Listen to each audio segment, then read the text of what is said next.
Hey y'all, tonight we're gonna make a quick and easy Philly cheesesteak sandwich. All right, so I'm first gonna start out with cutting up my bell peppers. You know you cannot have a Philly cheesesteak sandwich if you ain't got no bell peppers up in that piece, okay? So just go ahead and slice you up some bell peppers. Don't worry about my cutting, I'm up over here struggling. Y'all pray for your girl, I'm tired on this Friday evening. Once you're done slicing up your bell peppers, go ahead and put it in a bowl to the side.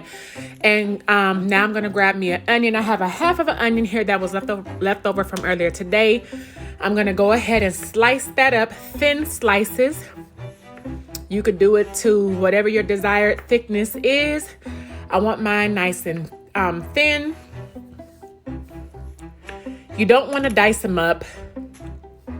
You just want to slice them like that there. Throw it in the bowl. Next, I'm going to have my shaved beef. You can find your shaved beef at your local Fred Meyer's, Kroger's. Safeway is now selling it. They'll go ahead and already shave it very thinly for you. So I'm going to go ahead and put that in the bowl because we're getting ready to season it up. Got your garlic salt. Go ahead and throw that up in there. There's no measurements, y'all. Just season it until the ancestors say that's enough, child. Go ahead and add your onion powder. You know, your regular black folk seasoning, okay? Everybody should have this in their cupboard. And I got me some Montreal steak seasoning. This here contains your salt, your pepper, and whatever other good seasoning go on steak. Just go ahead and add that up in there. I'm not going to add any additional salt because this is salty enough. Next, go ahead and add a little dash of W sauce, Worcestershire sauce. Child, listen, y'all know the struggle is real. Go ahead and mix that up. Again, you're going to season it to your liking.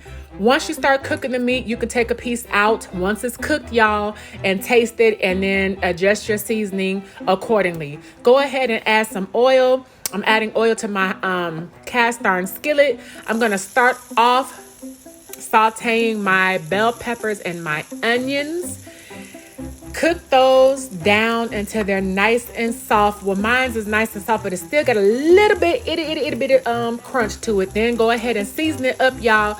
You want to season as you go along. You want to season everything that you cook, okay? So I went ahead and added some garlic salt and some black pepper. You don't want to, that's all you need, okay? You can use regular salt if you don't have garlic salt. I love using my garlic salt and my black pepper, y'all, when I'm sauteing my vegetables. Just going to get with it, stir it up in there, get it looking like that. You see that brown, you see that color on there?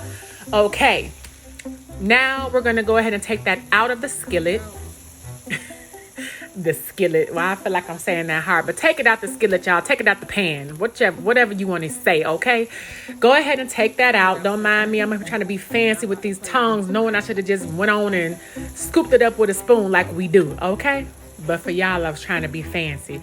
Take it out your skillet. Once you take it out of your skillet, put it in a bowl, put it to the side, y'all.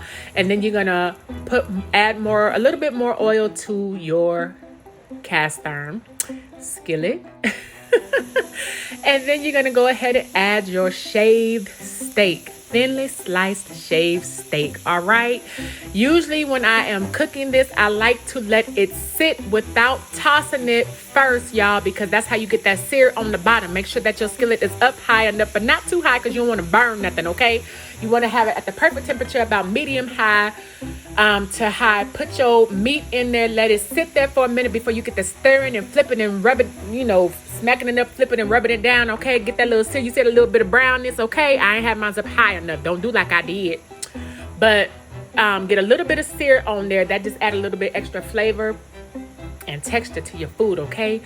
And then, we're going to do it like you supposed to do. You're going to chop up that meat. Chop a style, chop it up, okay?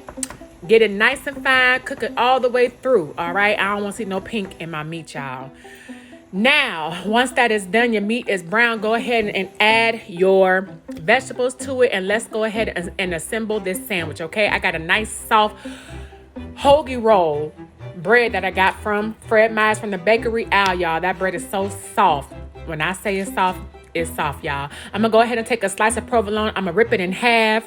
tear it in half and put it in there. And then I put it in the oven to let that melt. I did not get that part, but don't worry about it. Just take my word for it, okay? Go ahead and put your meat in your bread. All right. And then you're going to go ahead and add 2 slices of provolone or however much cheese and any kind of cheese that you want on your Philly cheesesteak. And then you're going to throw that back up in the oven and let it melt. Okay. You want a nice, hot, melty and bubbly. Look at that right there. Now look. Don't y'all be talking about my burnt edge on that piece of bread. That's good, okay? That texture is nice and crispy. Don't judge me. I'm going to tell you what. I'm going to eat it and did. And that's pretty much it, y'all. Put it on the plate, put it on the side with some chips or some fries, and you're done.